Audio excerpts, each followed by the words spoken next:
Today, we're going to focus on 3 storytelling tips. My name is Tanya Suarez, and I'm a communication coach, and I specialize with working with professionals who are non-native speakers. So my work is about helping you speak English effectively, not just fluently, because those are 2 different things, and to lead confidently. Because it's really hard. It's different. It's a different experience when you are in a leadership position. Not only do you have to make sure that your skills are apparent, that your executive presence is there, but you have to do it in a different language. And so that kind of training is unique because your experience is unique. So the topic of today is storytelling, specifically American English storytelling. The way that we share stories, and I don't just mean like long, what you might be thinking about with a story. A presentation is a story. A conversation is a story. The American style can be different from the culture that you're from. And that's something that's very important to understand because there are things that you might be doing without realizing that you're using the storytelling from your culture and it doesn't quite translate. And I don't mean word for word translation, I mean the message. And this can be something that's impacting how you connect with people, how you share your ideas, and perhaps some confusion that you might be causing. Or what I find with my clients is you're giving off the wrong impression. And we'll talk about that in our tips. So this is really important so that you can be your most genuine, authentic self in English, which is very important, especially for business. And remember to go to my website, tanyasuarez.com/lead, and download my free audio training so you can get to know the 3 essentials of American leadership communication.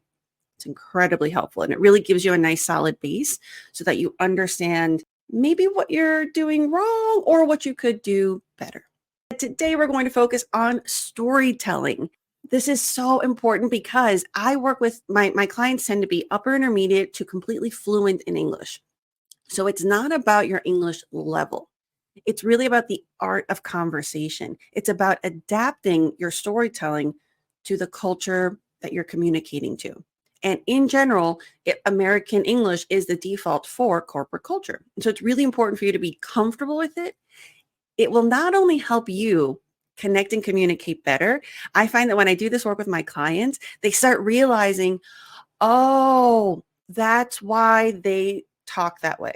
That's why. So things that you might perceive that Americans do that maybe feel a little rude or a little awkward, it's actually part of our storytelling style and our conversation style. When you understand that, you perceive them more accurately. And most importantly, you get to be perceived more authentically. Because I do feel that there is something that gets a little bit lost in translation in terms of the essence of you. It's not just about, is your English as good as your native language? I really focus on, is your communication like it is in your native language? And that doesn't mean the exact same way, but rather, are you communicating your humor, your message, your style in a way that people understand it? It's an art, and it's really, I think it's fascinating. Now, the first tip I have for you is get to the point. This is so important because a lot of you are from cultures that tend to, I'll give you an example. So last week I was working with a few clients from Brazil and from a few countries in Latin America. Now, in Latin America, the storytelling style, how do I put this nicely? It's very scenic. You take the scenic route. And then eventually, when you take me through this journey of information, you get to the point. Unfortunately, when you do that in English, it's going to be perceived in a way that I know is not genuine to your personality. What that translates to, number one, from your experience perspective, you might notice that you're losing people's attention. And you might think, is it my English? Am I using the wrong structure? And so you might overcompensate by giving even more detail, which is what you were doing wrong in the first place. So this is why it's really important to understand this. So the way that we communicate in American English is, I always say, we speak in bullet points. We always do the bullet point, the most important information first, and then we add other information and details. This is also true of emails. So a lot of times what I do with my clients is they send me email samples because first I want to analyze how you communicate in writing in the corporate setting of email. And that tells me a lot but it also is a very, very quick way to see the results of this kind of training. So when you look at the emails that you send, especially if you're in a leadership position, I recommend looking at the emails that you send to your team. What do you start with? The way that the American mentality works, I like to summarize it as, if you don't scroll, if you don't click read more, for example, if it's a caption, have you given me all of the information that I absolutely need? If the answer is no, that you have to really like decipher what the email says and like read into it or get to the end, that's a big red flag. You want to start with the main point with the action and then with all of the details in the breakdown. This is true of verbal and nonverbal communication. So get to the point first. It is going to feel uncomfortable if you're from a culture that tends to be more flowery in its descriptions, if it tends to be more storytelling. For example, Arabic is so wonderfully descriptive. So when you translate literally that style, it's going to come across as too much. And especially in corporate America, what happens is you think you're giving more. And sometimes the combination of the language and the style, and perhaps if you have a stronger accent, in the way your body language is, if you're not fully confident in that as well, it might make other people feel like you don't quite know what you're talking about, or you're kind of beating around the bush because you're not really confident in the information. So this is where this is so impactful, because I really want to make sure that by the time you're in the positions if you follow me, if you're my client, by the time you've gotten to these positions, I know that you're confident in your expertise, but your communication style might be hurting your reputation. So you might be perceived as someone who is insecure about the expertise, when really all you're doing is you're trying to use another language. And this is such a matter that's close to my heart. You should not be penalized for that. Your career shouldn't suffer because of that. So that's where this kind of training helps you understand those moments where you can optimize your communication skills to make sure that your expertise, your leadership, your executive presence is what it deserves to be. So get to the point. Now, we did talk about sharing details. So the details are next. Now, the caveat here, the specification is, I only want you to share details if they're needed or wanted. And this is both in presentation, like whether you're giving a presentation or in a meeting, or if you're having just a casual conversation or small talk. There's a bit of an art to this. So we'll start with the formal communication first. Let's say you're giving a presentation. A presentation is not a report. And I find that because of the lack of training, a lot of companies will promote within, but there's no leadership communication training. Of course, you can outsource that to me. But if you haven't had that kind of training and English is not your native language, I find that this is where the leadership potential suffers. And a lot of the people that I work with, I know they're good leaders. And sometimes they might have a false or true sense of, in my native language, I know I'd be so much better. What they don't realize is, and this could be something that you're going through, just because you're a good leader in your native language doesn't mean you're naturally a good leader in English. It doesn't mean you're a bad leader, but there are certain other things to keep in mind. In addition to leadership strategies, there's also the communication strategies that are very important to supplement in your leadership training. So what I mean by share details only if needed, if you're giving a presentation, especially if you're in a leadership position, you're not there to give the full report. Email the report. If they need more details, they're going to ask for it. So you want to keep the PowerPoint, the visual, pretty minimal. Or if the PowerPoint is where you want to share the data, keep the verbal presentation, remember, bullet points. You want to share the main idea, the main point, the action. That's what you're there for. You're not there to go into all of this detail. And remember, part of this is if that's something that you're used to from your native language and the way that you would present, let's say in Brazil, where it's a lot more detail, it's going to be perceived differently when you're presenting to Americans or in a multinational company. You think you're doing, and I understand this, and I empathize with you. You think you're doing them a service by giving them more. But as you get in higher positions, you're there to be strategic, to give them less, to give them what they absolutely need to move forward, to move the needle, if you will. Now, if it's wanted, so that's if it's needed.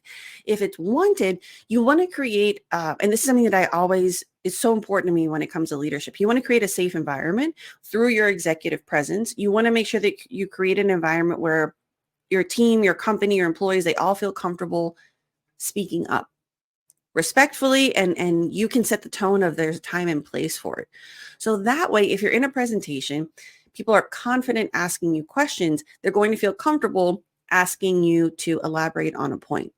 So if they need more details on something, this is where you can also practice when you're prepping for your presentations. Make sure you create moments where instead of just saving all the questions to the end, if it's a really important presentation or multifaceted, that might not be the most effective strategy. So you might want to create moments where you verbally say, the bullet point, the main idea, and then create an opportunity for if someone needs to ask for more information, and that way you're ready if they need it. And if not, then you're able to move forward.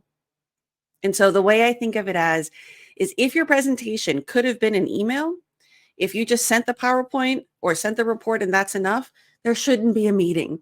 So you want to keep that in mind, because that helps you really analyze the information and say, okay, what about my being there, about my speaking, about my expertise is worth this taking up valuable time? And a lot of times that really helps you process the information and present it in a way where you really add value. And I find that so many companies just inundate their employees and their managers and directors with meeting after meeting after meeting. That's really valuable time. So I really like to be I treat that as precious time. And if you're not there to add value, I always say question your leadership. So this is a really great way for you to make sure you're always elevating, and that adds respect. That also adds a sense of, if this person, like if Tanya's calling this meeting, I know I need to show up and pay attention because this is going to be important. So it adds to your reputation and executive presence. And the third tip is ask questions. This is true of what I just mentioned about presentations. So you want to create those pockets. If waiting until the end of the presentation is not the most strategic because there's so much content, you want to ask those questions at appropriate windows to help people ask them questions so they can ask you questions. But I added this specifically because I've been doing this training. It's come up even more in like the last few weeks with multiple clients for small talk. And if I say small talk and your instinct is to get defensive or go, ugh, some of you really love it, some of you really hate it, that's okay. Regardless of whether you love or hate it, you need it. Americans value small talk.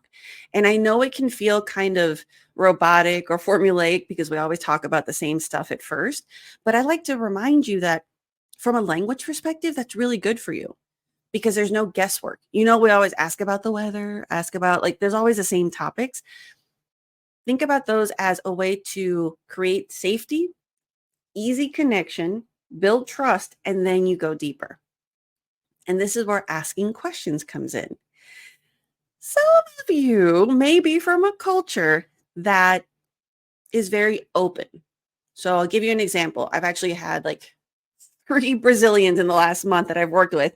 And Brazilians are such a beautiful culture. I love you dearly. When it comes to communication and it translating to the American style, and I find a lot of Latin America tends to be this way. And I keep bringing that up because that's just been what I've been focused on the last few weeks. There are many other cultures who might also feel this way. You're very open. From an American's perspective, that's going to come across as oversharing. Pardon me. You might come across as someone who overshares, gets comfortable too quick, or complains a lot. Because what I find about those cultures who tend to be really open, there's not really a filter, and you're so trusting and vulnerable and open with so many things, and a lot of times about the negative things. Because as Americans, you know how we are by now. How are you? Good. How's life? Great. How was your vacation? Awesome. We always respond with some positive word at first. You really don't. I like to think about it as you earn the truth, you earn the vulnerability through establishing genuine connections. Whereas in other cultures, you just share.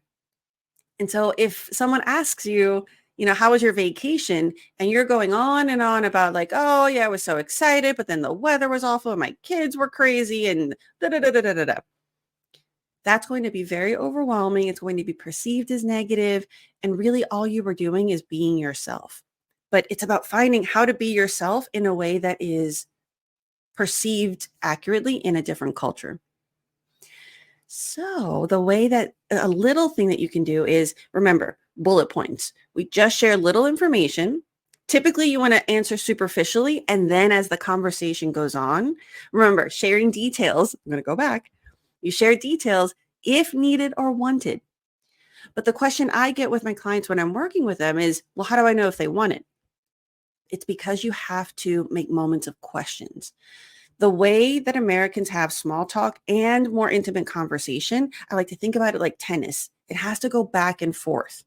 Whereas in some other cultures, it's about give, give, give, give. And the way you might be thinking of it is, if they have something to say, they'll interrupt me. But Americans don't do that. And I find that a lot of other cultures, if you come with that expectation, you're just going to, it's going to sound like what we call verbal diarrhea. You're just speaking, speaking, speaking. You're fine. And you're like, wow, this person's great. They listen to me. But in their mind, they're like, does this person ever shut up? Does this person care about me? Because that's where I find the most important miscommunication happens. You think you're being open. You think they'll share if they have something to share. They're waiting for you to ask a question. And if you don't, it's going to be perceived like that person only talks about themselves and they never ask about me. This is where my heart breaks for you, because I know when I'm working with my clients, they're so smart and they're so great at their work. And on a personal level, they have such big hearts. I find I attract a certain kind of personality, and it is just, I think they're beautiful humans, but it doesn't connect in English. And that breaks my heart, because I know that you deserve to have those genuine connections. So this is one of the ways where you can be more yourself in a way that is conducive to making connections. I want you to ask questions. So what this looks like is, instead of telling your whole story, you're going to give a bullet point. So for example, how was your vacation?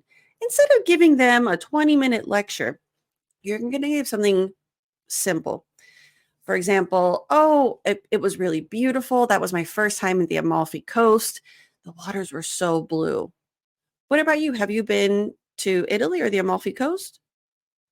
Then they're going to answer. And based on their answer, you'll see if they want more details, or if they change the subject, or if they're busy and need to walk away. So it's not about, I don't want you to think whatever their answer is rude, but it's the indicator of how to move forward with your story. So if the person has time and they're really interested, they might say like, oh yeah, I went there last year, but tell me about you. Like, what were some of the things that you did? So when they give it back to you, that means they want more details. If they say something like, no, I've never been there, but hopefully one day. Anyway, I got to go. I have a meeting. It doesn't mean they don't want to hear about it. It just means that in that setting, whether you're maybe walking around the building or you were running into each other somewhere, they have to go.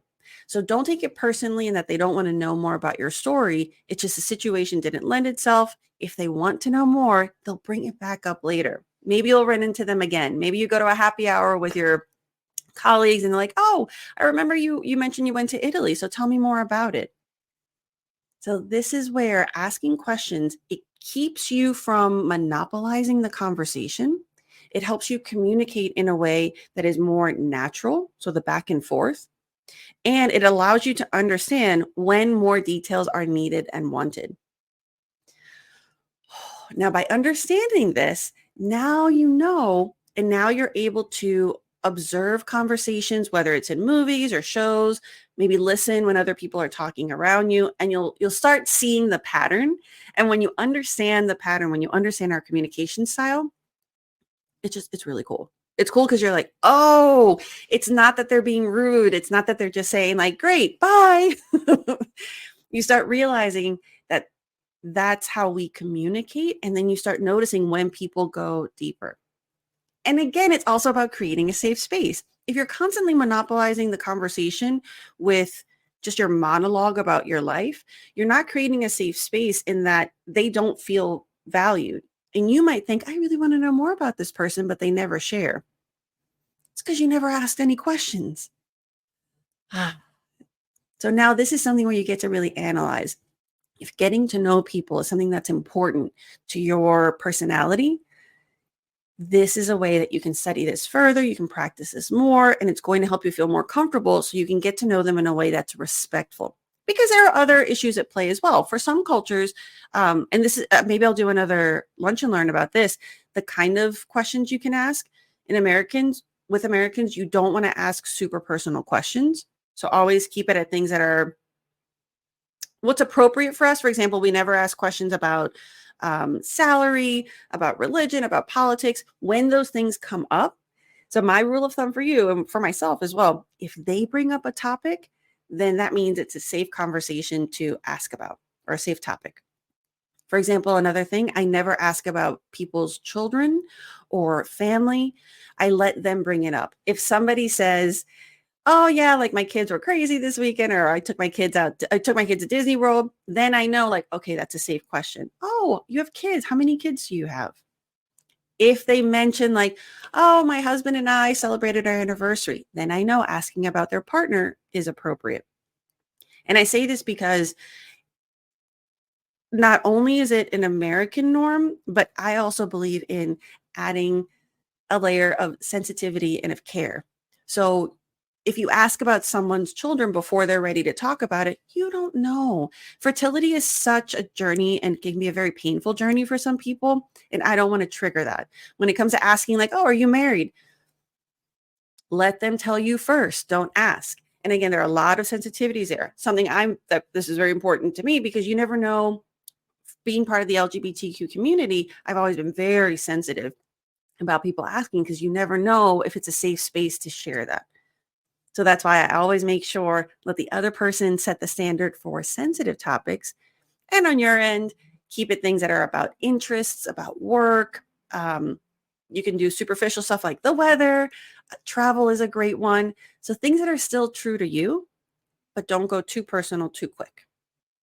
Okay, thank you so much. So I want you to really use those 3 tips to elevate your communication, to really understand the importance of storytelling, because storytelling is everywhere. It's from the smallest conversation you have with someone in the hallway to the small talk that you have with a client before a meeting. That's a very valuable time. It might feel kind of like a throwaway moment, but it's not. That helps you seal the deal. From making connections and new friendships in a new company or a new country. These are all things that are going to elevate your leadership as well as your life. And speaking of leadership, if you're interested in one-on-one coaching, I have an amazing leadership communication program. And this will really, what I mentioned before, as a non-native speaker, your training is going to be a little bit different. Your situation is unique. Your training should be unique. So this is an opportunity to get the leadership skills that you need with the communication skills that you deserve. You deserve to feel good when you speak English. And remember to get the 3 Essentials of American Leadership Communication audio training. Keep sending me messages about who you are, where you work, what your experiences are, and how I can best help you. I'm here for you. Thank you so much again, and I'll see you next time.